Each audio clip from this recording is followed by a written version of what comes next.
Good afternoon, everyone. Good afternoon.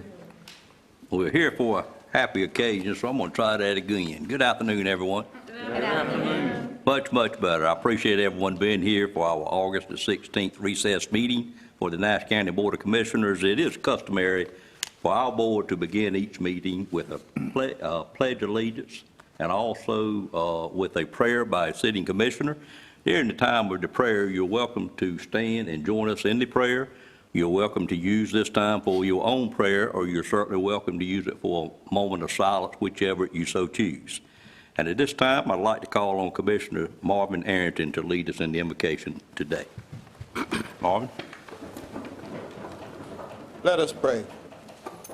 We come today as believers in God, for in God we trust that we will be guided to make the right decisions for the citizens of Nash County. We pray that you will protect us as we go through this storm of the pandemic. For in God we trust. Amen. Amen. Amen. Would you join us in the pledge? I pledge allegiance to the flag of the United States of America and to the republic for which it stands, one nation, under God, indivisible, with liberty and justice for all.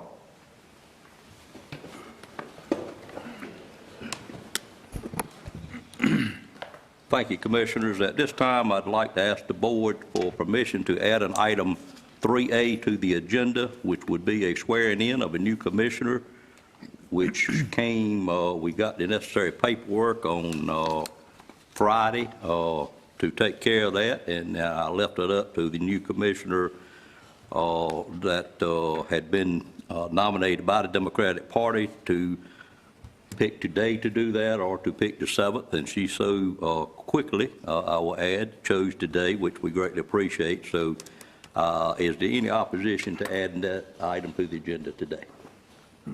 Seeing none, we will add item A3. And as I said, I received a certified letter on Friday, the 13th, I might add, and it says, Dear Chairman Davis, Board of Commissioners, District 6 recommendation.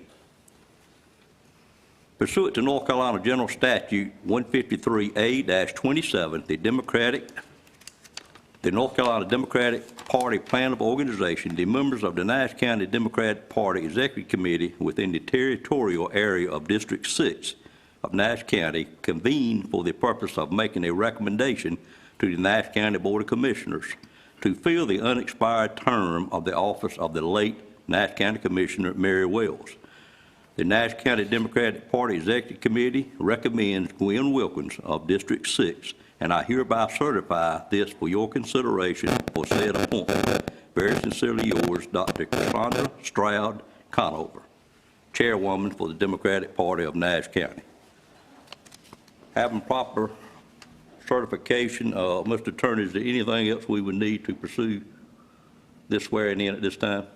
No, sir. Okay. I would entertain a motion to accept this recommendation by a commissioner at this time.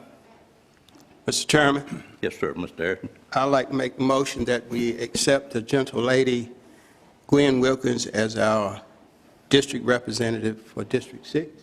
Okay. Thank you, Commissioner. Is there a second to that motion? Second. Mr. Chairman, it's my high privilege to second that motion. I have 3 seconds at the same time, and we'll take them all. Commissioner Outlaw, Commissioner Combs, Commissioner Leggett, Mr. Belfield, I'm sure you I'll were getting ready second to. that motion too, All also. right. All right. Any questions on the motion? All in favor of that motion, let it be known by saying aye. Aye. Any opposed by a like sign? Motion carries, and at this time, we'll proceed with the swearing-in ceremony. We're pleased to have here this afternoon Senator Don Davis from Pitt and Greene County. Mr. Davis, there you are. Okay. I knew we were pausing a moment to get you here. First of all, we want to welcome you to Nash County. Pleasure having you here. I did, like I always try to do with distinguished guests coming before our board, do just a little bit of research on you, and quite frankly, I was quite amazed at your career, sir. First of all, we certainly want to thank you for your 8 years in the Air Force and time served for our country. And your time as a mayor at a very early age, it looked like to me. And I did keep reading till I found something that you and I would have in common other than a last name. And you might be surprised, and I hope what I found was true. And it seems to be the one thing that I ran across was an agricultural product, tobacco, that has grown quite a bit in Nash County. I think you shared that and apparently became good friends with General Shelton along that subject matter. And we three can certainly share that because I spent quite a bit of time from 7 years old to 16 in tobacco as well until I could get a driver's license and get to town to cook hamburgers. But we do certainly appreciate you being here today, appreciate your long service in our Senate as well, and certainly your military career. And I did get a chance to meet you one other time, and I do want to apologize to another gentleman I'm going to introduce in just a moment. But thank you for being here. Gwen asked that you swear her in, and certainly the person gets to pick that, and we're glad to have you over here. I also want to recognize a couple of other people, if I may, from the Norman Graves, a special deputy attorney from the state of North Carolina's Josh Stein's office. Thank you for being here as well. For some reason, when I first saw you, you said something about the basketball or football game when I met you, and I got my stories confused, but I'm straight now, and I appreciate that. I'm certainly glad to, and I do remember meeting you there then, but thank you for taking the time to come to Nash County today. I do see James Austin, the mayor of Castalia, one of our towns, in the audience. James, thank you for being here. Somebody else wants to thank you also, Mr. Austin, evidently. Thank you for being here. Ms. Richardson, we certainly always welcome you back to our quarters here. Ms. Richardson, thank you for being here this afternoon, and we usually have our meetings in the morning. I was expecting someone that I don't see, but I don't recognize people in mass too well, but I'm going to let Gwen introduce the rest of her family and the other ones that she knows that are here today. I was expecting, and here he comes right here. He was waiting in the hall. Reverend Walker, I appreciate you being here today. I wanted to thank you for coming as well, and you remind me of our former clerk, Miss Rachel Joyner, who would always wait till we started talking about her, then she would come in the door. So thank you for being here this afternoon, sir. Gwen, do you want to introduce the people you have with you first, and then we'll turn it over to the senator? First, I want to introduce my daughter, Blair Anderson, my very dear sisters in love. They're just like blood sisters to me, Mary Whitaker and her sister Kathy. I wanted to introduce Brenda Pollard. Brenda is an icon in the Democratic Party, particularly with the Democratic women, and she's an advisor to Governor Cooper. I forgot which campaign, Brenda. Department of Natural Sciences. That's it. Thank you. So thank you for coming, Brenda. And my good friend George Jeffries, I do want to pay, although you did, there's George. He's just like a brother. He looks out for me. And I do want to pay homage to my church friend. She attends my church, and Miss Lou Richardson, I thank you for coming today. Max Avon, a good friend. And of course, my very dear friend, Tom Betts. And I want to recognize Mary Wells' husband, Talmadge, who was always there with Mary and I at El Tapatio.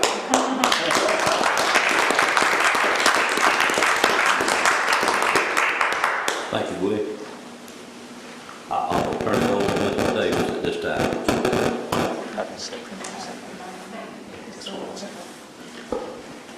If I may, Sure. Mr. Chair, and to this distinguished Board of Commissioners in the County of Nash, to the family, to Gwen, and to all of the residents who are here today.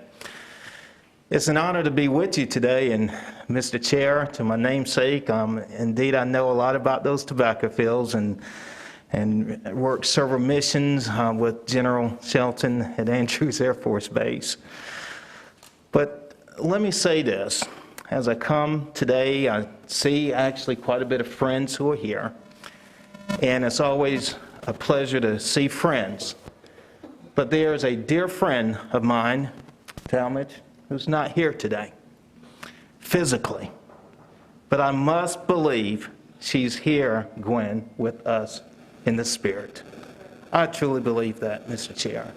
And I'm going to tell you what I know is I knew Mary Wells, the Honorable Commissioner Mary Wells, very well.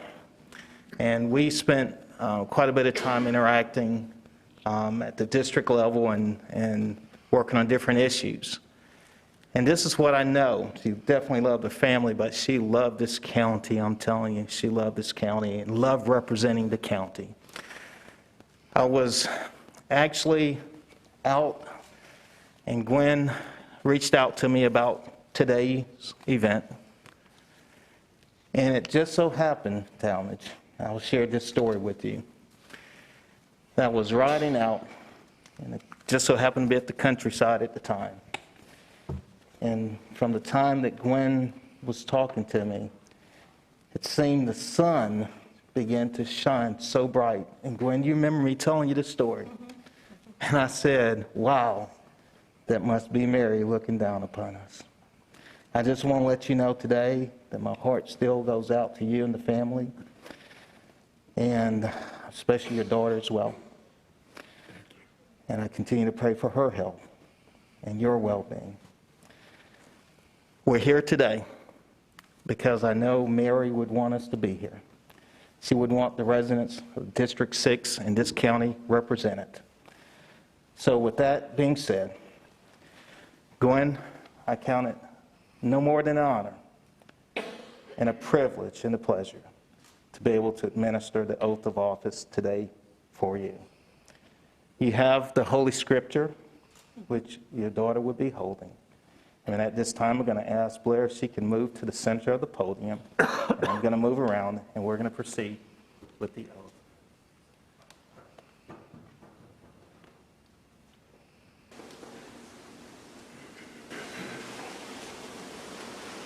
If you could please raise your right hand to the heavens and repeat after me. I, please state your full name, I, Gwendolyn Wilkins, do affirm do affirm that I will well that I will well and truly execute and truly execute the duties of the office the duties of the office of Commissioner of the County of Nash of Commissioner of the County of Nash according to the best of my skill according to the best of my skill and ability, and ability, according to law. according to law. So help me God. So help me God. I'm honored. Actually, I'm going to do this, which is a little different today, because normally, administering the oath, I have the opportunity to congratulate you the first time. But I'm going to defer that today to Talmadge. If you can congratulate her.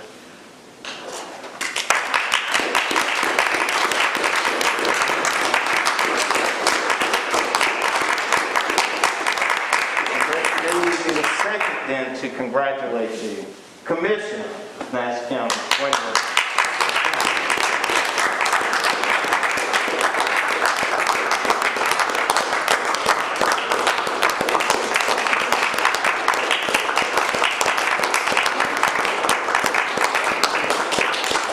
Thank everyone that came today. It was a blessing. Mary is here in spirit. I know she is. She wanted this to happen. Thank you, Reverend Walker, for showing up. That means a lot. And Kevin Jones, everyone that came here. Mary Clinton, my church buddies, thank you. And Brenda for coming so far. That means so much. George, thank you all. I need your support, please, and I need your prayers. And I want to take this time to thank Robbie Davis for moving so swiftly, he and the other commissioners, to make this happen today. And so that District 6 is represented, and the staff. You all couldn't have done it without them, so I thank all of them. Thank you so much.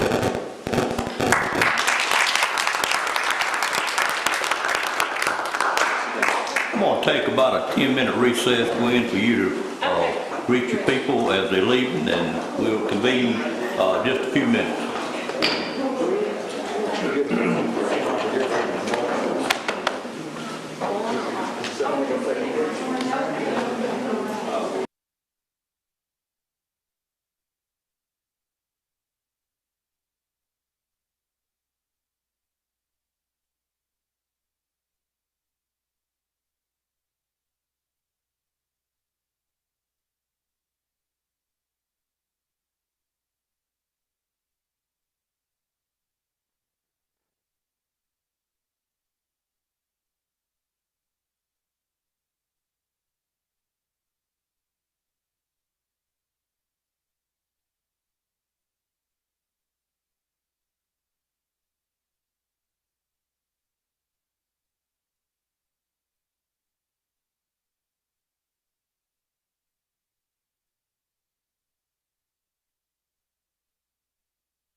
watched it 2 evening times, so I knew what was in here. Okay, well, great. That's good. That's wonderful. But at this time, I'll call on Jonathan Boone to make this presentation.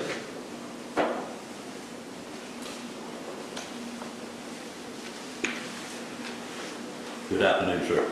Good afternoon. Thank you, Mr. Chairman, fellow commissioners. Commissioner Wilkins, welcome. Here today to share with you the results of the bid opening on our Nash County Detention Facility Addition project. And not knowing how much background Ms. Wilkins would have coming into her first meeting, did provide a little background information to kind of orient us how we arrived at this point in time, and then I'll share with you our recommendation for moving forward.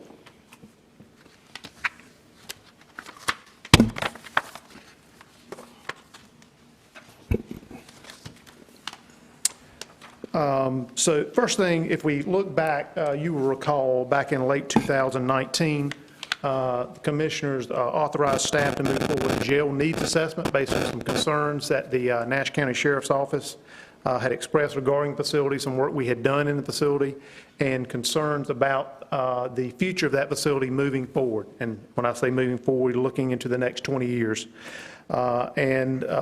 Commissioners authorized, again, staff to move forward. We issued an RFQ. Mosley Architects, who's done most of the correction facility related work in the state of North Carolina, responded to that RFQ. As I recall, they were the only firm that did respond. So we awarded the contract to Mosley Architects. They completed that needs assessment. The report was prepared and presented, I believe, in February of 2020. Was presented to the commissioners in March of February of 2020, presented to the commissioners in March of 2020. And based on the recommendations in that report, that assessment, the commissioners elected to move forward with recommendations that Mosley had laid out in that report. Staff, in turn, was authorized to issue another RFQ. Again, Mosley Architects was the only firm that responded. We awarded that contract in May and started on work to design the improvements that I will share with you here in a minute at the detention facility. And that work, again, was initiated in May of 2020 and basically continued through July of this calendar year. Approximately a month and a half ago, before bidding the project, we did decide to pre-qualify contractors that could submit bids on that project because of the nature of the work and our desire to make sure that we had firms that had the capabilities to perform that type of work. The RFQ was issued in May. We reviewed those submittals in June with the assistance of Mosley Architects, shortlisted a list of 6 firms that was included in the bid for the project, or the bid advertisement that was published in June, and that brought us to a bid opening on July 29th of 2021. And as far as the major elements that were included in our project, you will recall that the thrust of the project was a addition to the rear facility in the northwest quadrant of the block that houses the Nash County Detention Facility, about 17,000 square feet. And based on the request of the Sheriff's Office and the recommendation in the jail needs assessment, that addition included 94 beds, basically 2 different units or blocks, if you will, each one having 47 beds in individual, actually single and double occupancy containment cells. So that was a primary element. We also looked at the existing facility as an older portion of the facility dating back to the 70s. We recommended and proposed improvements to about 12,000 square feet of the existing facility. The existing facility is about 40,000 square feet. And within that 20,000 square feet, we looked to provide an improved intake and booking area, a new nurses station on the west side of the facility, a staff locker room, which currently does not exist in the facility, a staff training room, which also does not exist, and a new female segregation unit. Another element included in the design for the project was a conversion of Drake Street. Drake Street is on the west side of the facility between the old courthouse and the large parking lot that you're familiar with over by the courthouse. And we were converting Drake Street to two-way operation. That was a condition that the town of Nashville requested in conjunction with the county's request to close Elm Street behind the jail. And you will recall that we had requested the closure of Elm Street behind the jail to address a loading and unloading area for the facility, an emergency containment area in the event that the facility had to be depopulated, and also a secondary containment fence for the facility. So that was basically the elements that were incorporated in what I would call the base bid for our project. In addition to our base bid, we included a number of alternates for consideration by the contractors, the largest of which was the conversion of Dorm 1, which is an open concept dorm over in the jail built in the late 90s, initially constructed with 40 beds, capacity reduced to 20 beds, I would say approximately 24 months ago. And we were looking again at an option to convert that open concept dorm to single and double man containment cells, again, based on the request of the sheriff's office to have areas that they could isolate bad actors in the jail. And that would provide 27 beds in that dorm. So that was alternate 1, and there were 4 subsequent alternates, fairly minor alternates. One alternate looked at the conversion of a backup generator to natural gas. One alternate looked at retaining some terrazzo tile floors in the older portion of the jail and the 70s portion of the jail, and some other minor alternatives, one related to sprinklers, and the 5th one escapes me at the moment, but we'll see that in just a second. But those are the primary elements associated with our project. You'll see here, and I apologize for those of you used to seeing north out of the top of the page. In this case, north is out of the bottom of the page. But this is the northwest quadrant where that 94-bed addition is proposed. It's basically a two-level addition. Again, 2 different units, a unit to the, I lost my cursor, but a unit to the west and a unit to the east, again, each having 47 beds. That will be attached to the existing portion of the facility, which is here. This is the 1970s portion that we're looking to renovate. And these highlighted sections include the proposed improvements. This is the female segregation unit where my mouse cursor is. This is the staff training room. This is the staff locker room. This is the new and improved, the proposed intake and booking area. All this in yellow. This is the nurses station for the west side of the facility, again, west being, in this case, to the right of this illustration. And then this highlighted area here is dorm 1 and shows the renovation of that existing open concept dorm to, again, 1 and 2 man containment cells with a total of 27 beds. Any questions about any of those items, real quick? I have one in connection with closing of Elm Street. What impact is that going to have on the residents that's living in that area, up there in that area? Well, I'll just go ahead and jump ahead to that, Mr. Belfield, since you've asked the question. And actually, I'd probably be better suited.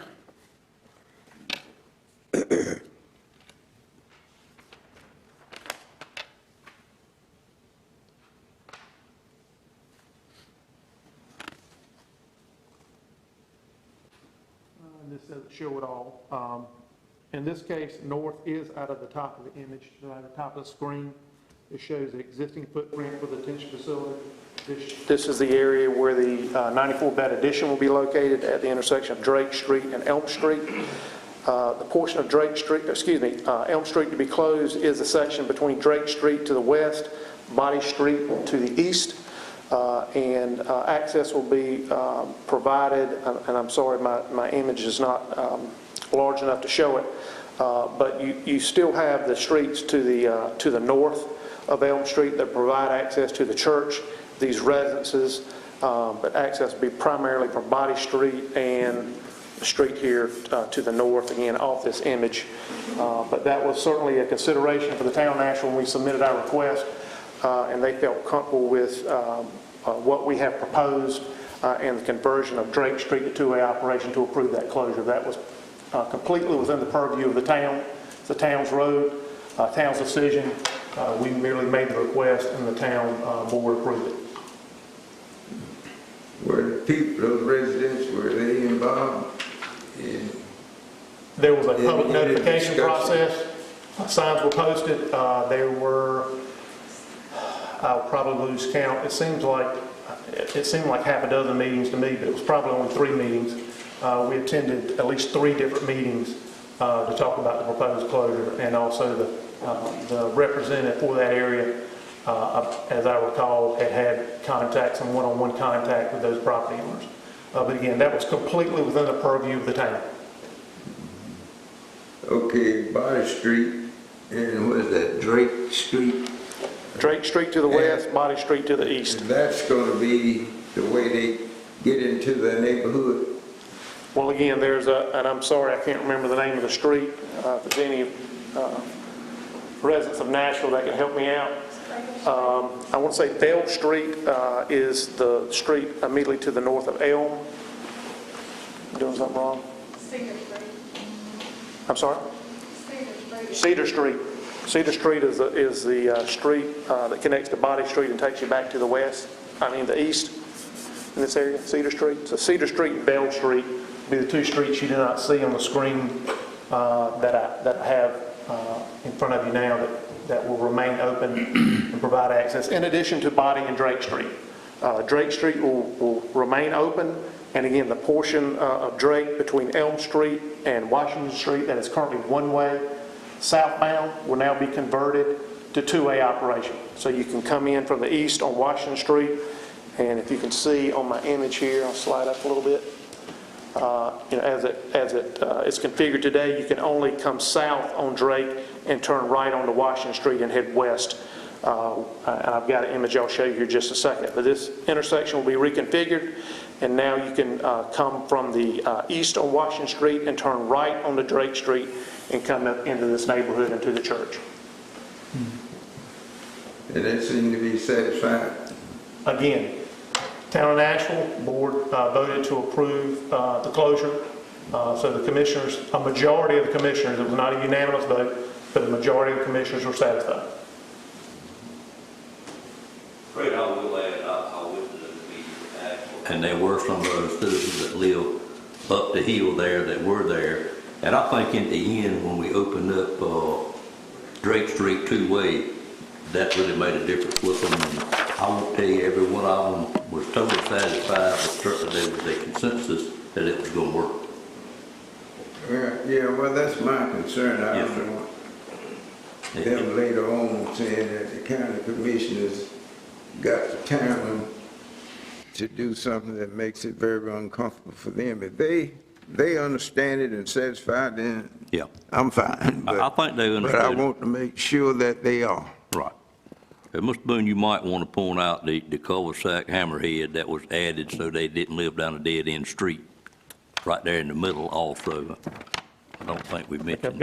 I've got another. You may have that coming up in a minute. So the slide you have here in front of you, Mr. Belfield, to address your questions about Drake Street. So this is the reconfigured intersection of Washington Street and Drake Street that shows opening up the throat of that intersection to provide a right turn from Washington Street onto Drake. So again, that would be to convert that to 2-way operation to address those properties behind and north of the jail and the church that exists at the intersection of Drake and Elm. Commissioner Davis referenced hammerhead, and it's actually not shown on this particular exhibit, but we've zoomed in just a little bit. Again, this is, sorry, this image is a little busy, but this is Elm Street behind the jail. This is the existing dorms 1, 2, and 3. This is the 94-bed addition. This is the portion to be closed. This is Body Street, again, here to the east. We can't quite see Drake Street. This is Court Street right here in the middle. And there are two residences located on Court Street, and Vale Street will be just off the image here to the top of the screen. But there will be a turnaround constructed on Court Street to allow those residents that live on Court to come down, turn around, and exit their property. So we have addressed that issue as part of the closure. The benefits, and again, there's advantages and disadvantages. I certainly do not want to suggest that they're not. But the advantages of closing Elm Street, and it may be a little hard to see on this image, But if you can see, and I'm trying to follow the outline, as part of the project, we'll be adding a secondary containment fence behind the jail as it exists today. Again, this is a parking lot where we're constructing the 94-bed addition. But if an inmate were to breach the double doors there at the loading dock, and there are inmate workers that assist with kitchen detail, there is no barrier today that would keep them from Taking a miss. leaving the facility, going on a long walk today. And with this addition, this fence, again, I'm sorry, it goes actually off the image, but comes up to Drake Street and follows Drake Street south and ties into the existing secondary containment fencing over by dorms 4 and 5. But now we'll have a second barrier to freedom, if you will, that comes all the way around the facility, even all the way to Body Street, and comes up Body Street and ties into the rec yard, almost opposite the driveway to the administration building. So that, for those residents on the Hill that may have been living there when we had a few inmates that, again, went on one of those long walks back in April of 2019, March of 2019, now we've got a second level of protection for those residents. And then with the construction of this new addition, the existing area we have to contain inmates in the event that the facility needs to be evacuated is being displaced. So now we have some square footage here inside a fenced-in area that will have concertina wire on the top of it. That'll be an area where we can stage inmates if we need to evacuate the facility, and we need to move inmates off site. This would be the area where you would bring the buses in. There will be a gate here on Elm Street, just to the west of Body Street. Come in, stage the buses, load the inmates up, and take them off site. So in the absence of that closure, we would not have this area, and that would be a operational concern, I think, for the sheriff's office, and likely a significant concern for those property owners. So that is what we gained with the closure of Elm Street, and I think the town of Nashville understood and appreciated that when they considered our request. All right, so with regards to the bids that were received on the 29th and staff recommendation, again, we received those on the 29th at 2 p.m. We pre-qualified 6 firms. One of the firms did not attend the mandatory pre-bid meeting on the 15th. So we're down to 5, and of those 5 firms, only 4 submitted a bid. It's my understanding that the firm that did not submit their bid on the 29th was also engaged in submitting a bid on another project, same date, and were not able to compile their bids in time. So again, we ended up with 4 bids. You can see that we received bids from Barnhill, Daniels & Daniels, HG Reynolds, and TA Loving. The bids on the base bid, and I've noted that as such here, base bids range from roughly 15.8 million to 16.3 million. And I don't think I had shared this previously, but the engineer's estimate based on Mosley Architect design that was submitted to the county in April was 12.4 million. So you can see that the base bids were roughly 30% higher than the engineer's estimate that was compiled in April. Of those 4 bids, Daniels & Daniels was identified as the lowest responsible bidder. Their base bid plus allowances, so that'll differ from that 15.8. Their base bid plus allowances was roughly 15.9 million, and when I refer to allowances, there are some elements of the project that are difficult to quantify. We know we live in an area where rock can be an issue, so we asked the contractor to provide us some unit prices and assumed quantities for rock removal, trench backfill, things of that nature that at this point it was hard to quantify, but we wanted to go ahead and establish some unit prices that we could use should we run into those items. So again, base bid plus allowances was 15.9 million. Including alternate 1, and recall alternate 1 again is a renovation of dorm 1 with those 27 beds, those 1- and 2-man lockdown cells, and when I refer to the lockdown cells, basically it's 13 2-man cells and a single cell for 1 bed for a handicapped inmate, which is a requirement by the state with our design. That's how we end up with 27 beds. Including that alternate gives us a total of 1.7 million roughly. And then of those alternates that I mentioned, staff is also recommending that we consider accepting the bid provided by Daniels & Daniels for alternate 3. and that was to retain the terrazzo floors in that 1970s portion of the facility, as opposed to basically installing VCT tile over that existing floor. And the thought there was we will incur some expense on the front end, but the life cycle cost of that terrazzo floor more than recoup our investment in the floor, as opposed to the cost it will take to not only maintain the VCT tile, but also to replace it periodically as it reaches the end of its life cycle. So the total bid with alternates, total base bid plus allowances, plus alternate 1, plus alternate 3, $17,635,435. Mosley Architects provided the certified bid tabs, which I think were included in your agenda packet, but also it provided, wasn't sure if it's large enough for you to see, so you should also have a 11 by 17 that you could review if you have any questions. Looks very similar to what I have here on the screen that was provided. And you see Barnhill was first, Daniels and Daniels is the second bid that's tabulated here, then HG Reynolds and TA Loving.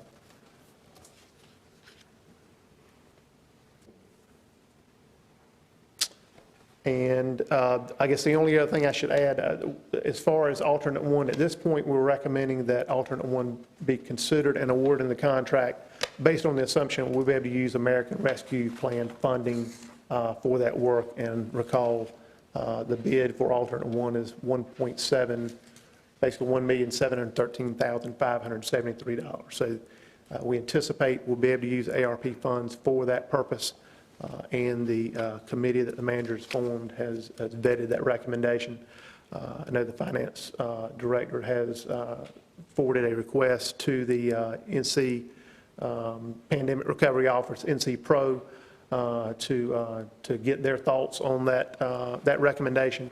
I don't believe we've heard back as of yet. She may report on that during her item on the agenda. But at this point, that is our recommendation. So with that, I'd be glad to entertain any questions you may have. Questions of Mr. Booth? Mr. Chairman, I have. Yes, I please have the go ahead. floor. Alternate 1, if by some chance the American Rescue Plan does not, the funds can't be used for it, is there do we have a alternate plan? I think our alternate plan is go back Alternate payment. to them again. Okay. So I guess we have 3 alternates. We ask again and ask again and ask again until we get the answer we want. We decide to use county funds to pay for that alternate, or we remove that alternate from the contract. I will say currently the existing facility, and I've got a slide here that I'll share, maybe a little hard to see, but if you can read these numbers here. The original design capacity of the facility was right at 300 beds. Based on decommissioning the north block and the south block, the reduction in capacity from 40 beds to 20 beds in dorm 1, and reducing the number of beds in dorms 4 and 5, we currently have a max capacity, I guess permitted capacity, if you will. You can't exceed that under extenuating circumstances, but as recognized by the state, 226 beds. Of those 226 beds, we currently have 39 lockdown cells. Those will be cells that the sheriff's office can currently use to contain, if you will, those bad actors in the jail. Majority of those are in the special housing unit. Here on this table is referred to as a lockdown dorm. There's 18 cells, 2-man cells, again, under extenuating circumstances. It's my understanding you can actually put 3 inmates in those cells if you have to, but for all intents and purposes, the capacity of that unit is 36 inmates. So we have 36 beds in the SHU, or the lockdown dorm. We have 2 isolation cells, which are on the west side of the facility, and then we have 1 medical observation cell in the nurses' station on the east side. So as it exists today, we have beds for 39 inmates, 39 bad actors, if you will, if needed. Not that the medical isolation cells necessarily use that purpose, but it is available if it's needed. With the recommendation that you have in front of you, if we were to proceed with alternate 1, which would add 27 beds, that would basically quadruple the number of containment cells that we have available. We get from 39 to 167. But if we were to get into a situation where the use of ARP funds were questionable, and we were to decide or commissioners were to decide that they would prefer to remove that alternate from the contract as opposed to fund that with county dollars, that would bring us to 140 lockdown cells, 167 minus 27 to 140. So we'd still be 4 times as many lockdown cells as we have today. What truly will happen there, Gwen, would be if indeed, which the whole committee feels like we will get approved at this point. If we do not, then the committee would revisit it and make a recommendation back to the commissioners, and we would at that point have to decide whether to use fund balance to do that work with. Okay, So we would see it again before that decision is made. gotcha. And the other number I do not have on the spreadsheet here, with the proposed recommendation, again, that being base bid plus renovations to dorm 1, that would bring the rated capacity of the facility to 323 beds. So again, we started at 300 prior to the changes, operational changes that were made to the facility. We're currently at 226. If we move forward with base bid and alternate 1, that will bring us to a total of 323 beds. And again, that's consistent with the recommendations that were made in the jail needs assessment. Other questions, Mr. Boone?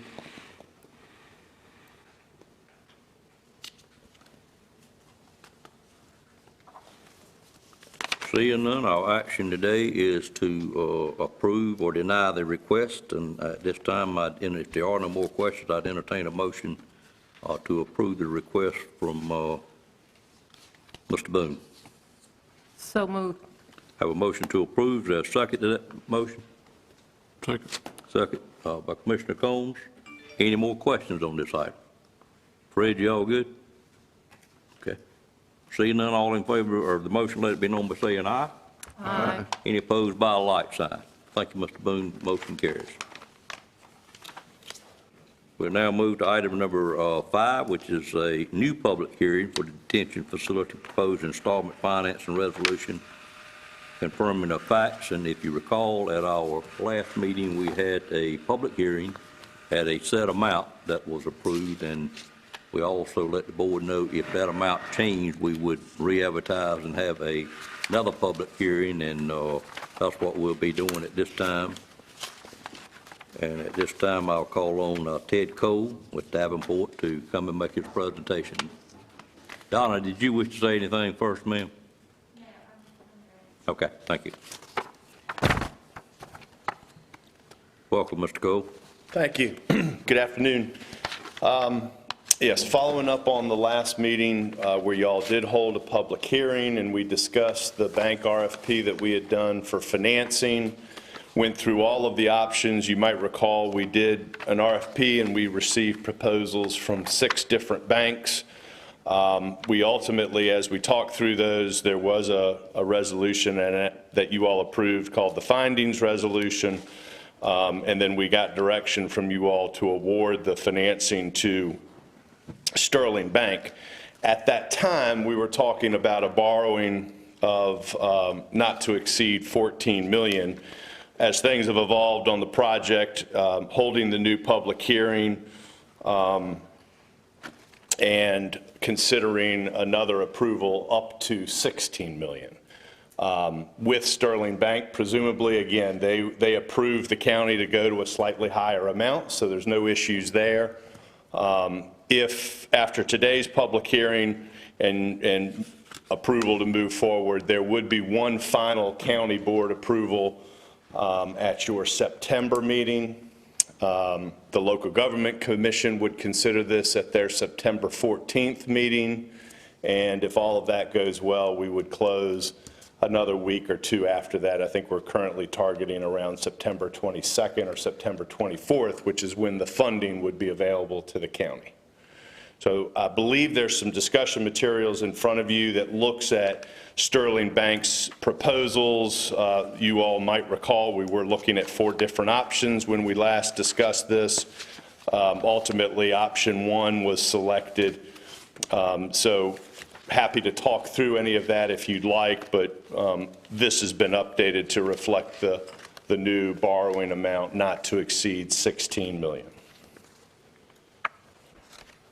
Mr. Lamb, do you want to briefly explain why we went from 14 to 16 and what fund balance we'd be using based on that recommendation that we're making today to the board? Yes, sir. Yeah, we originally, well, in April, we estimated, I think, this project at 14. We have paid almost $1 million, or we will pay almost $1 million in architect fees outside of that amount. We were hoping to borrow enough to reimburse us, subject to a reimbursement resolution that the board passed for any expenses prior to borrowing the money. However, as a result of the 30% hike in construction costs that we have witnessed over the last 6 months or so, the bids came in higher than we were anticipating, and therefore we decided to try to seek $16 million. And I think Jonathan answered the question. I'm pretty confident that the ARP funds will pay for alternate one, but we're having to go up on the borrowing just because construction costs have gone up so much in the last 6 months. I think you could speak to that better than me, but so that's where we ended up at 16. We will not get reimbursed unless we can do some value engineering on the project, which I'm not sure we could do almost $1 million at this point. So we will be paying from, as we've already paid, from the general fund, the architect fees. The $16 million will get us on the base bid. We'll take care of the base bid. We're hoping the 1.7 for alternate one can be taken out of the ARP funds. If not, I anticipate staff will recommend that we appropriate from fund balance the other 1.7 million to convert dorm 1 into a single cell dorm. So, Any questions on where we are with this? In layman's terms, short and long, we will be paying for the architect fees out of our fund balance, and everything else will be paid out of ARP for the alternate or what money we are borrowing, and that's the reason we upped it from 14 to 16 million. And we certainly feel like we are certainly capable of handling the alternate out of fund balance if it ends up that way, even though the whole consensus of the committee feels like it will not end up that way. So we have a very stable fund balance, and I've asked the question and was assured, and Ted, you can assure us again that if we should use that much fund balance, it wouldn't affect our ratings at all for future borrowing.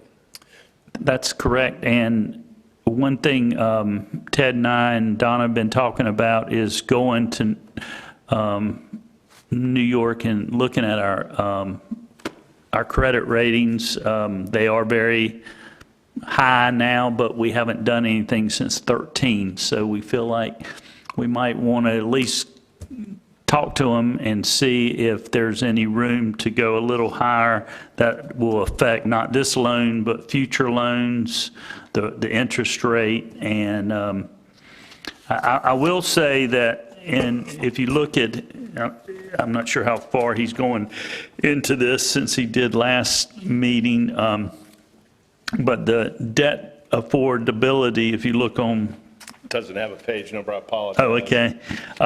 You can see our assumed growth rate is 1.5.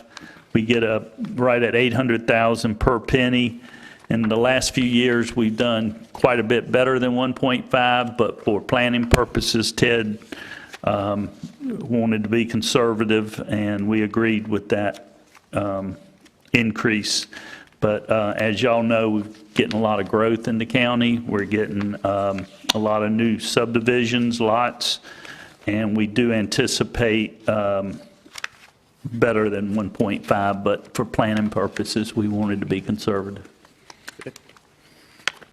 Yeah, and this particular page, it's the fourth page of the materials that was put in front of you earlier. It says Sterling 15-year option 1 towards the top. And this is showing how the $16 million borrowing flows through the county's debt profile and debt budgeting.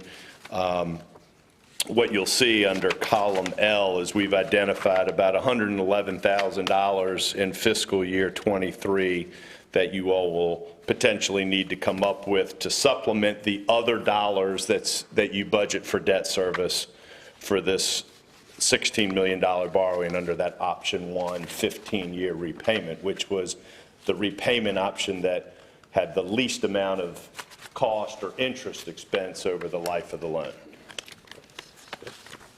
So from a debt affordability, debt modeling, and budgeting perspective, I think we feel good that that's doable and workable within your budgeting practices.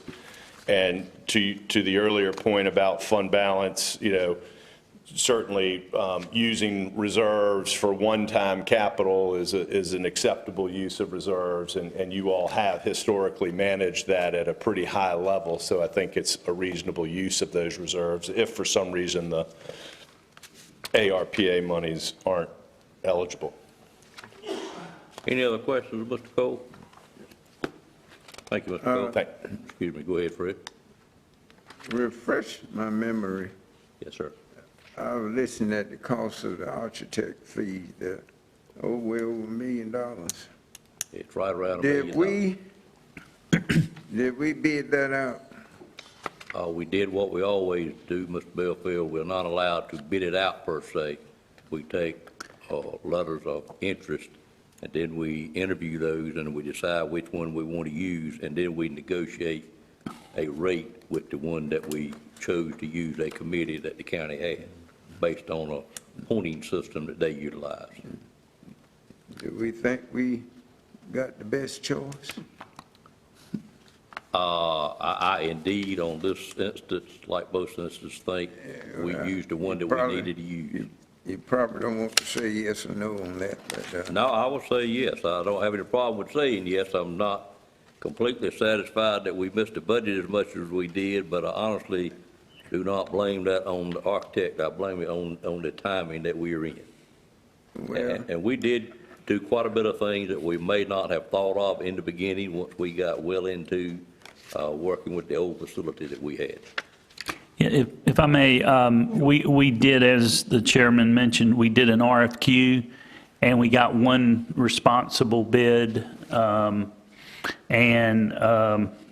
so then, which was Mosley, the same company that did the courthouse, has done, as Mr. Boone mentioned, has probably done more correction facilities or detention facilities in North Carolina, more courthouses in North Carolina and Virginia. That's pretty much their niche is, they do schools, but they do a lot of courthouses and a lot of detention facilities. And they were the only company that made a responsible bid. We had one other letter that came, but they chose not to bid on it or to be considered. So we did get two responses. One of them was not responsive. Right. Well, I share your pain. I think every architect we hire, we pay them too much money. well, But I know you feel that way. that architect fee is awful high. Enough to blow your mind. I hope it doesn't do that, but it does concern me as well. But I also know this is a job that we needed to get underway with and get it out to bid and now get it I constructed. understand we need to get reputable people that have a good record Yes, sir. and all that, but wow. And There was something unique about this project. It's not all new building. It's not like you, I know the addition is new, but there's a lot of renovation work and moving walls, and that has to be in all the plans and everything. So it wasn't a simple, all brand-new building, so there was more to it than is typical. And I would just, Well, I would think, though, with an experienced architect firm like you're talking about, would understand what they need to do right away in the connections and renovations or whatever. That one. But it's done. well, Mr. Boone, If you don't mind me saying, I don't know if it's going to make you feel much better, but the design fees were not $1 million. The county manager may not remember, to his credit, there was some, I'll call it haggling, some negotiating, and the design fee was actually a little less than $800,000. I don't know if it's going to make you feel better, because that's still a lot of money, but it was not 7 figures. We negotiated them down some. thank you, Mr. Boone. Fred, the one thing that I look at, being this is what I do for a living, when you get a set of bids and 4 contractors that bid a job this difficult to bid, and the numbers are as close as they are, it proves one thing, but doesn't prove anything else. They had a very good set of plans and specs to work off of, because they say all ended up with basically the same number, or very close. So I know the architect did a good job. We worked through it in a COVID time when it was all done remote for the most part, and I think they did a great job. Did they earn $800,000? We can talk about that another day. Okay. All right, there's no other questions from board members. I'd entertain a motion to open the public hearing at this time. Moved. Moved by Commissioner Belfield, Second. second by Commissioner Outlaw. Any questions on the motion? All in favor of that motion, let it be known by saying aye. Aye. Any opposed by a like sign? Ladies and gentlemen, we are now in a public hearing and would be pleased to hear from anyone that may be here today to speak about the county's borrowing to build the addition and renovation to the jail facility. We'd ask that you come front at this time, state your name and address for the record. If anyone wishes to speak for or against this borrowing.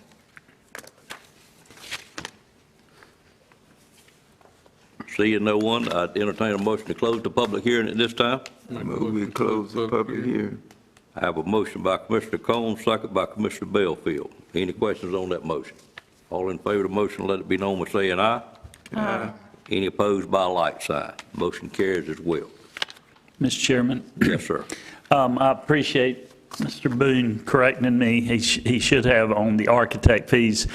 I've been using the $1 million figure for closing cost, architect fees and everything. Well, we got to pay the, You're using what we're going to be paying out outside of borrowing, which is Right. correct. right, and that includes bond counsel and attorney's fees and Mr. Mr. Cole's fees and everything. So I was just using $1 million roughly, but he's correct. It's about $800,000 in architect fees.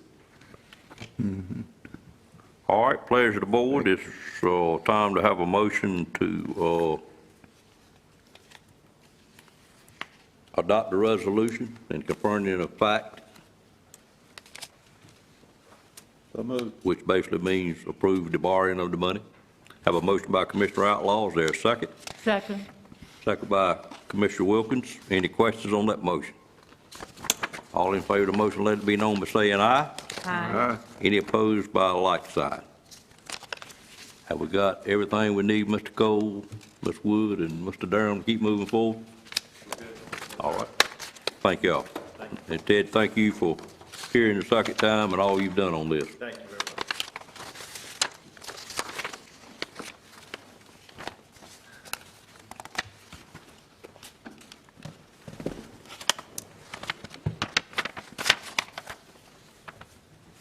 There he is. Okay.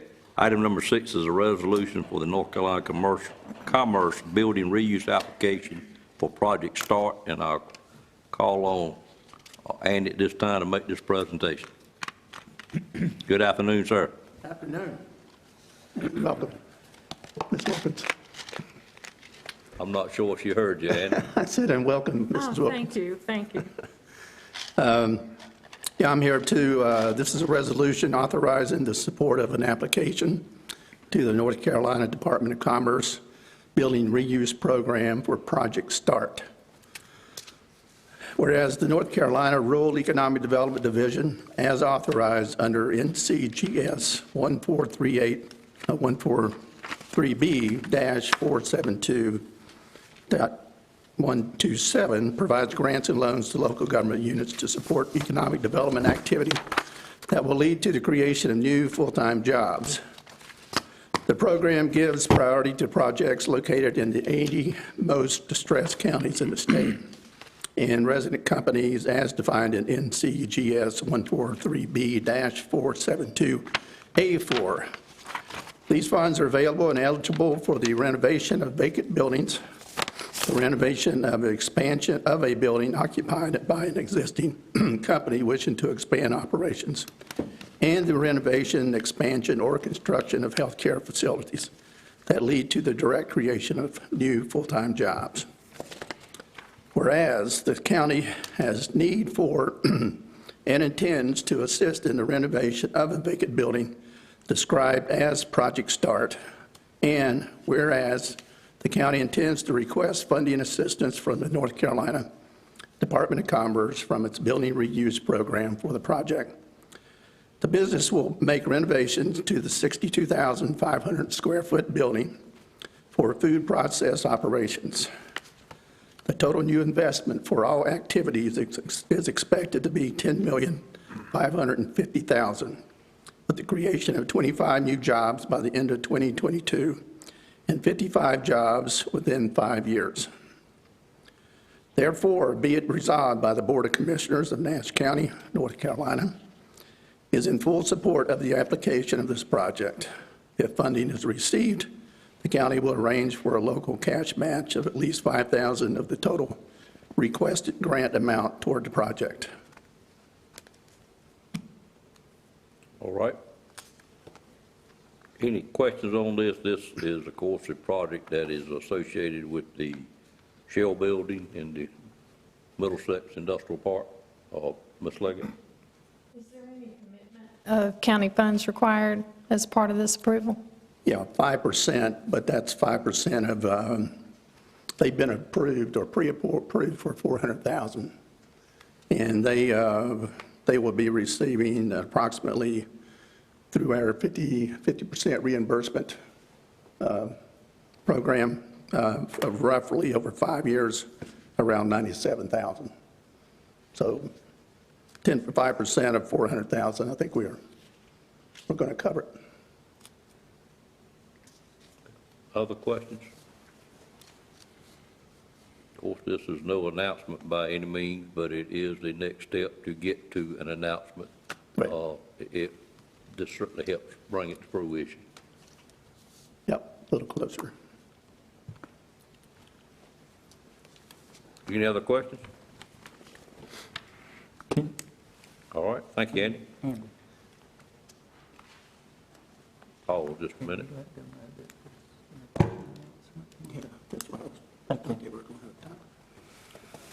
Anything you want to add, Mr. Lamb? Yes. I think you need to vote on this. Can you- You going to vote now, or? Pardon me? I got something else to tell you if you're going to go ahead and vote for this. I am going to vote for this, but you have more on this item? Not this item, but we do have, which I can't Oh, well, disclose. let me take care of this item. Okay, If it's all right. not associated with this, so we won't get confused. Z didn't want me to go anywhere until I, Okay, that's fine. Any other questions on this item? If not, I'd entertain a motion to approve the request. Make a motion to approve the request. Motion made by Commissioner Combs, a second. Second. Second by Commissioner Leggett. Any questions on the motion? All in favor of the motion? Fred, any questions? Okay, all in favor of that motion, let it be known by saying aye. Aye. Any opposed by a like sign? That motion carries. Andy, proceed, sir. All right, I mean, I can't discuss much, but I can refer to Project Drew that we have discussed in the past. And the governor will be making an announcement tomorrow Correct. for announcement of another business coming to the county. So keep your ears and eyes glued to the media and social media and And there will be a more formal announcement at a little later at date. a later date, yes. And are you at liberty to say what part of the county that project is in? For probably should not. I think we could look back at our documents and see what project you're referring to. This is almost like Christmas, and you want to tell your children what they're getting for Christmas, but you can't. Somehow mine always seem to find out. All right, but that is great news. Yeah, Absolutely. stay tuned. It should be around, the release should be coming out around 11:30 or 12. Correct. Yeah, okay. We thank you for that. Thank you. Appreciate all you're doing. And as soon as we get it, we'll forward it to all of y'all by email. Right, okay. Now, we'll probably be needing a quote from you. What's that last I'll thing? probably be needing a quote from you before sometime in the For morning. local. Okay, Or local, yeah. all right. Okay, thank you. Well, remind me of that, and I'll get it to you tonight then. Thank you. All right, that took care of item number 6 on our agenda. Let Megan finish up, and we'll move to item 7. Brent Fisher is going to make this request.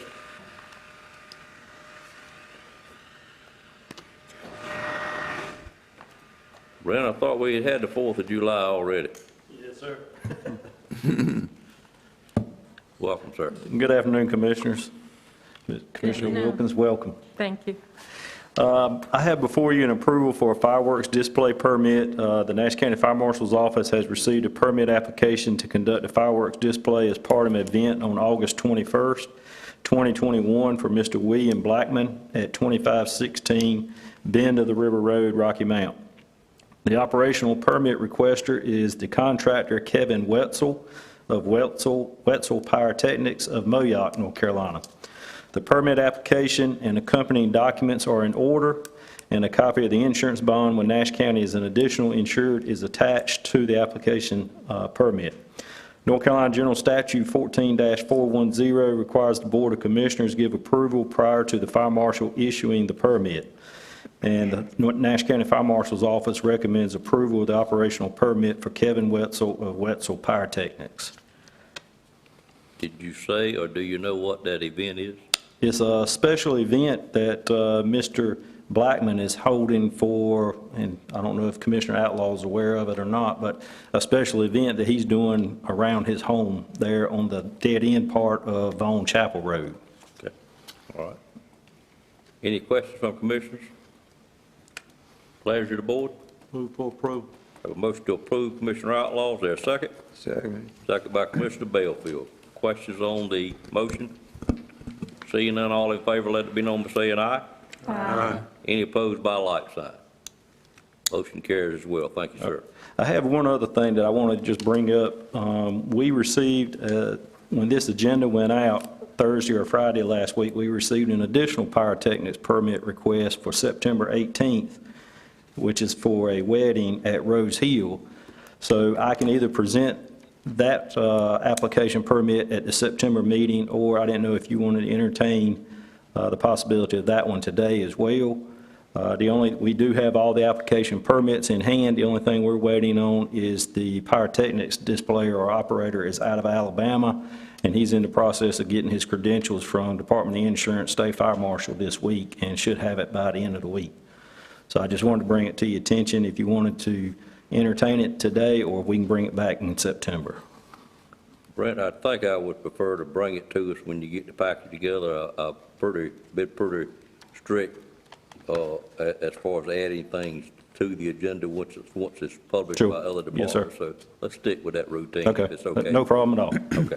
Thank you. Appreciate you bringing it up, and we will be glad to take care of it. Thank you.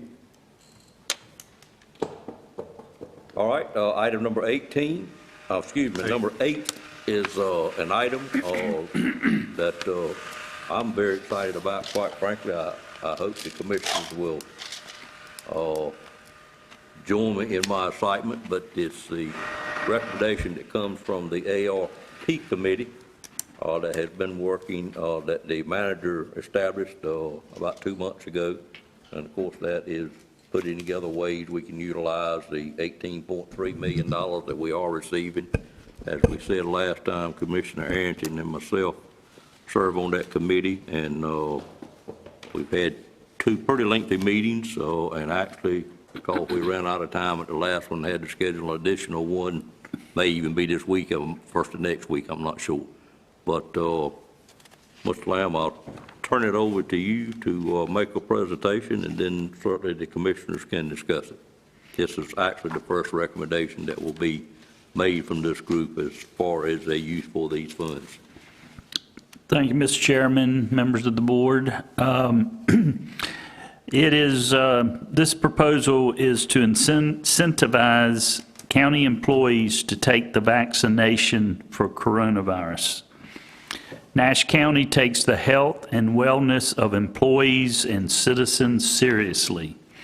We feel an obligation to do what we can to increase the number of employees who have been vaccinated to, number 1, protect employees in the workplace, 2, protect the citizens we serve, and 3, ensure we have staff available to carry out county functions. The ARP committee, which I established, is recommending that the commissioners approve an initial $250 incentive for all employees who have already been vaccinated and who take steps to become vaccinated, fully vaccinated, before November 1, 2021.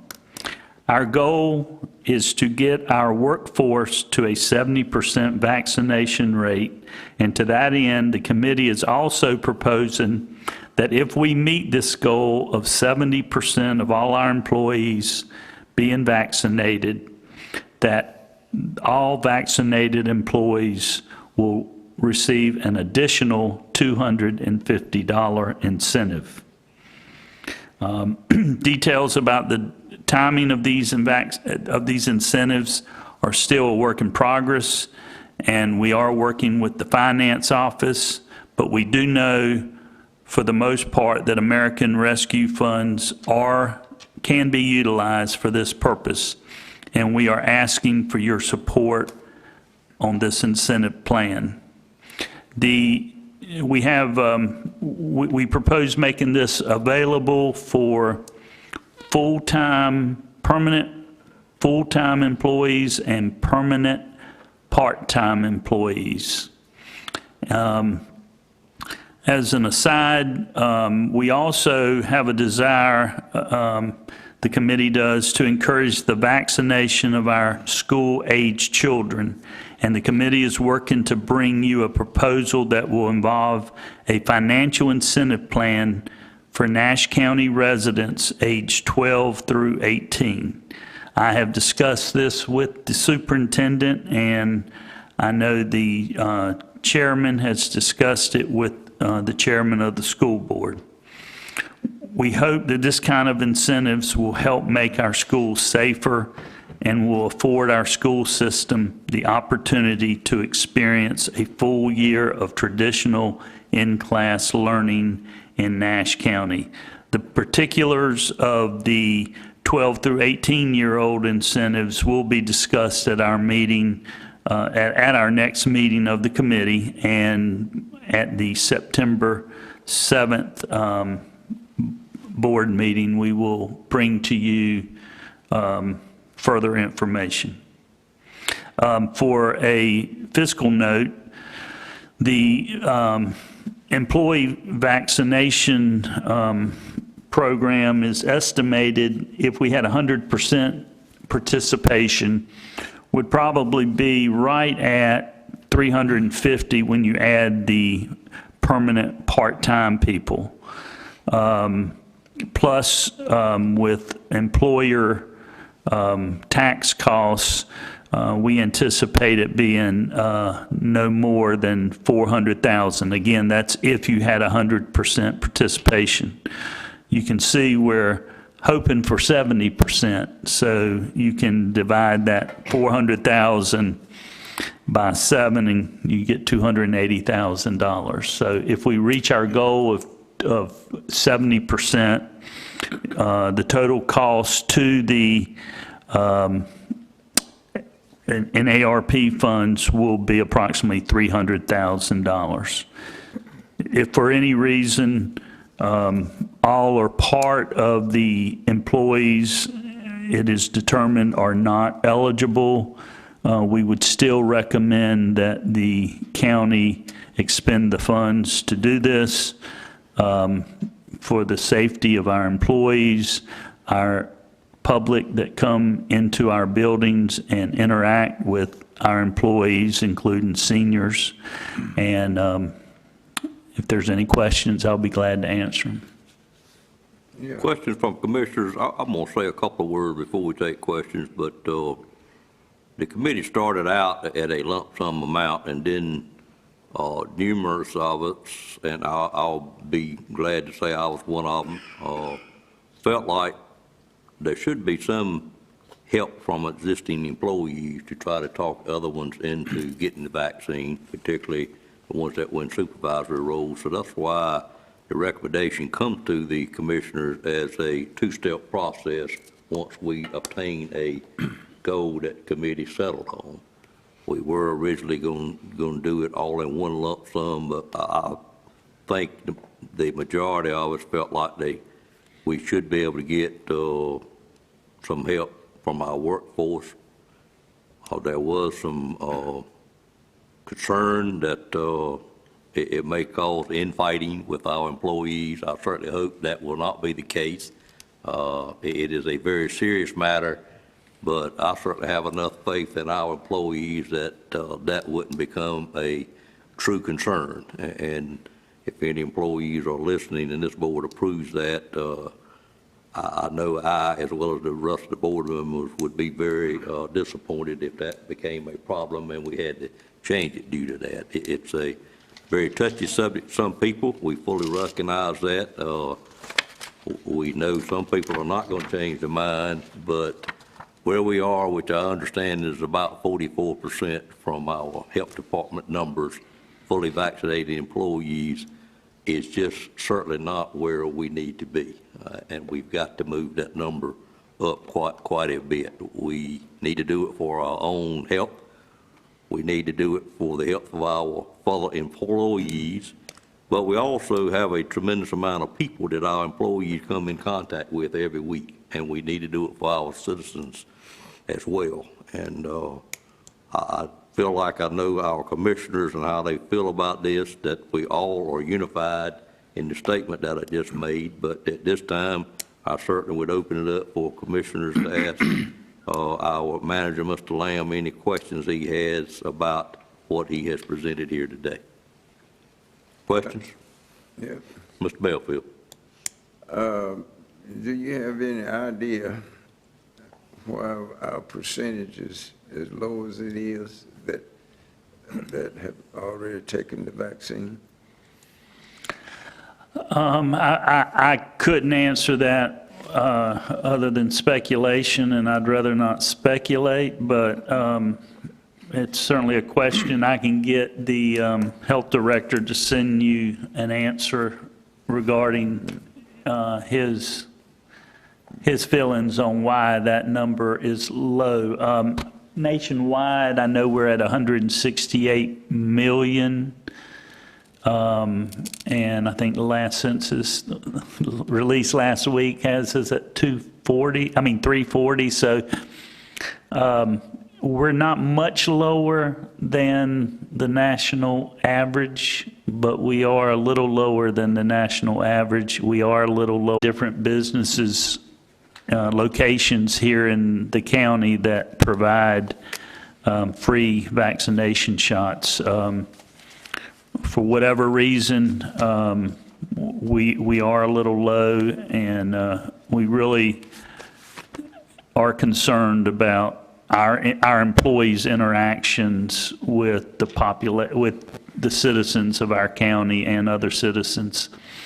And we just feel like we need to do something to incentivize our employees to help us create a more safe workplace.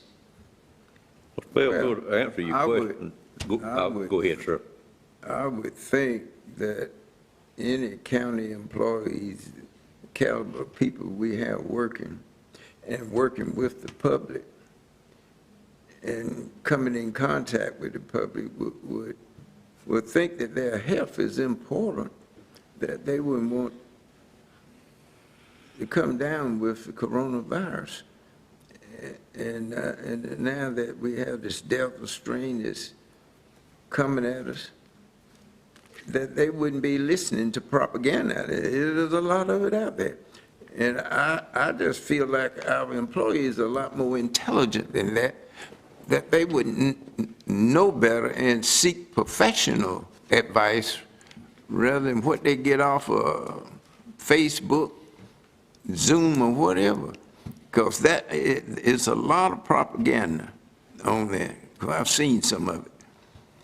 And it just disappointed me when, Chairman Davis, when you told me that I think when we were talking, you were saying it was 38%. We were at 38 at one point back there. And it just pricked my mind that Well, that's the concern we have, intelligent Mr. people Bellfield. would hold back because of this mess that they're reading or hearing. I've said Talk it, about us matching the average or being equal. You know, I don't know of any other thing, quite frankly, that Nash County, with the leadership of this board, is average in. So there's no reason why we can't get us above average, which is where we should be. And this is the step we hope this board approve to try to do that. I just think it would be wonderful if we could get to that 70%. And I'm glad that I heard that you're going to do this for all the employees that take it, those that already have done it. that discussion lasted about 3 minutes in the committee. It didn't take long to get to that point. and let me say that, and I know I've said this before, but the leadership this board has given to our community, first on the mask resolution a year ago, encouraging people to wear masks, and then the fact that when the vaccine became available, each of you stepped up and got vaccinated. I'm not sure how many other counties can say that they have unanimous vaccination. I don't know, but and it's a lot easier to sell it when the 7 of y'all step up to the plate and roll up your sleeve and get that shot also. So thank you. Other questions about the mechanics of what we're proposing, Commissioner Outlaw? Mr. Chair, Mr. Manager, how many part-time employees do we have that are not full-time? You said they will not be recipients of No, incentive. permanent part-time Right. will. Permanent. What about those that are not permanent? How many do we have? We have so many, like summertime, we have recreation, kids in the summertime. I don't have that figure, but I can get it for you. Are they interacting with the public like our other employees now? Some, I'm sure do. I just question why we would exclude those people.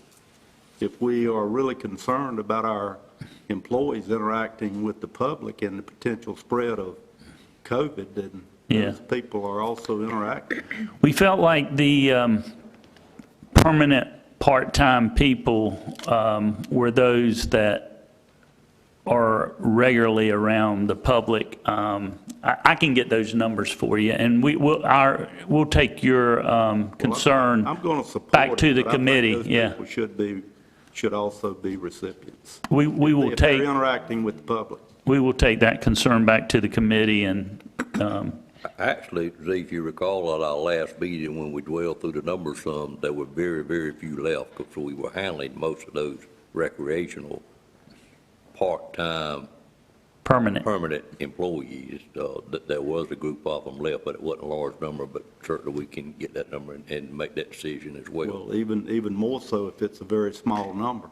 Yeah, I believe it is. Do that. We'll look at those numbers, we'll get it from HR, and we will present that to the committee. Do you include those people in your total percentage? I know in the county, we include everybody in the number, although those 12 and under can't get the shot, which really skews the number. I believe Mr. Hill's numbers were based on permanent, full-time employees, but I will check on that, and I know he did it, and he got that information without identifying the people. I would just ask the committee to consider those people. Yeah, we'll do that. Other points, questions? Mr. Chairman? Yes. I want to agree with Commissioner Belfield and Commissioner Outlaw. My concern is and I agree we need to do something, but the incentives, you would think the incentive to not end up in ICU or to not have your loved one see you take your last breath would be enough. And while I am skeptical about the incentive, if it's going to get more vaccinated, fine. And in so much as Commissioner Outlaw said, if we have even just part-time people who come for the summer, if they're working with children or other employees of the county, I think they should be vaccinated, or we should at least look at, in the future, giving them an incentive. Thank you. Good. Other points? I just want to make one comment and a plea, and I hope that maybe the employees of Nash County hear this. As an employee interacting with the public,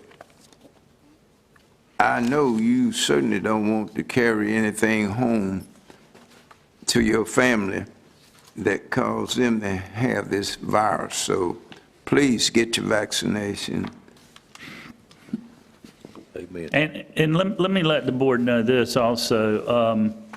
The School of Government, even the Supreme Court refused to hear a case out of Indiana where there was a mandatory vaccination requirement at the University of Indiana. And counties and cities, private companies have, under everything I've seen, though there are some differing opinions out there on mandatory, but we don't want to do that. We don't want to have a mandatory, you either get a vaccination or you can't come to work.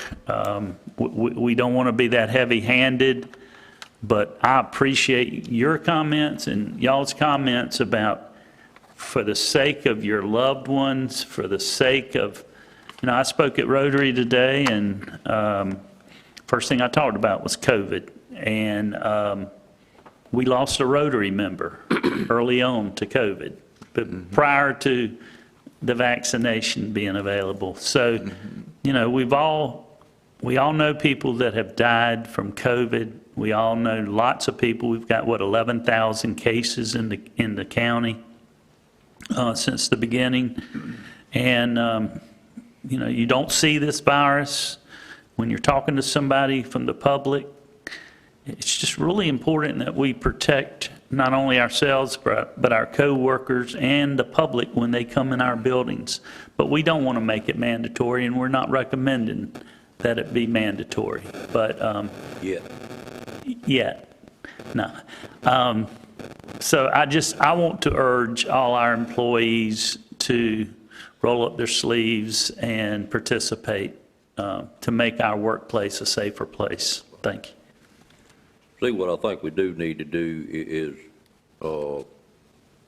if this board does approve this, is to give us a very short talking point with the facts of what we're doing, because we're going to get calls as commissioners about this from those people that do not believe. We're going to probably hear from some employees, we're going to hear some from the public, but I think our message back to them would be more precise if you'll give us a Sure. half-a-page document giving out exactly how we are handling it, so we can all speak from the same book.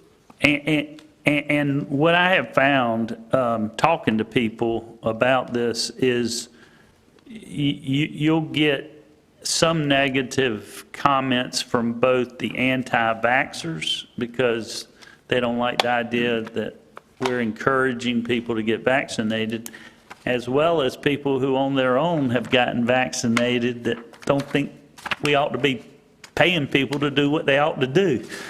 But, so yes, we can get you those talking points. All right, any other comments? I just want to say, I hope that other entities will look at some creative way to increase vaccination rates, percentages, like the public school system, Nash Community College, the hospital. It's important. And it's important to me specifically because I've got family members that are at risk. And if someone transfers the COVID to them, then it's not going to be a good day. So I don't think it's a big price to pay to get your shot, and I would encourage it. Commissioner Harrington? Well, well, one thing is that, yes, our government has went to great lengths to provide this vaccine free of charge to every citizen who's willing to take it. And over this last almost a year, I think it has proven that this vaccine is safe to take. And I know that you have, just like all of us, we want our freedom to make choices. But at the same time, we have a product, the company that I work for, we have a product. So when, I guess, your choice of freedom start to affect the product, now which one is most important? So our livelihood is based on the health of our citizens, just like a company's product must get out of the door. And I hope that all employees would really think about the seriousness of this virus, and that the product we're trying to protect are our citizens. And yes, I want to see the 12 to 18-year-old students get vaccinated because they're one of our most important products. And you know, if a parent gets sick, a kid gets sick, the parent got to stay home, and they can't work. And we want all our citizens to have the opportunity to go to work and our kids to go to school. So yes, I'm encouraging everyone to please consider, pray about it, and take the virus. Take the vaccine. All right. Well said, thank you, Commissioner Harrington. Any other comments? I'm ready for a motion. If not, I would entertain a motion to approve the idea that Mr. Lamb has presented to us before that comes to you from the ARP committee. So moved. Moved by Commissioner Outlaw. Is there a second to that motion? Second. Second by Commissioner Bellfield. Any more discussion? Seeing none, all in favor, let it be known by saying aye. Aye. Any opposed by a like sign. Motion carries unanimously. Mr. Manager, if you would do the steps necessary to let our employees know, and you might even consider sending a short video clip from this meeting of how the commissioners feel about it, along with the information sent out to the employee base. It's a great idea. We'll do that. Okay. Anything else to come before us today? Seeing none, I'd entertain a motion for dismissal. So moved. Moved by Commissioner Wilkins. Is there a second to that motion? Second by Commissioner Leggett. Any questions on the motion? It's pretty simple. All in favor say aye. Aye. Any opposed by like sign. Stand adjourned. Thank y'all.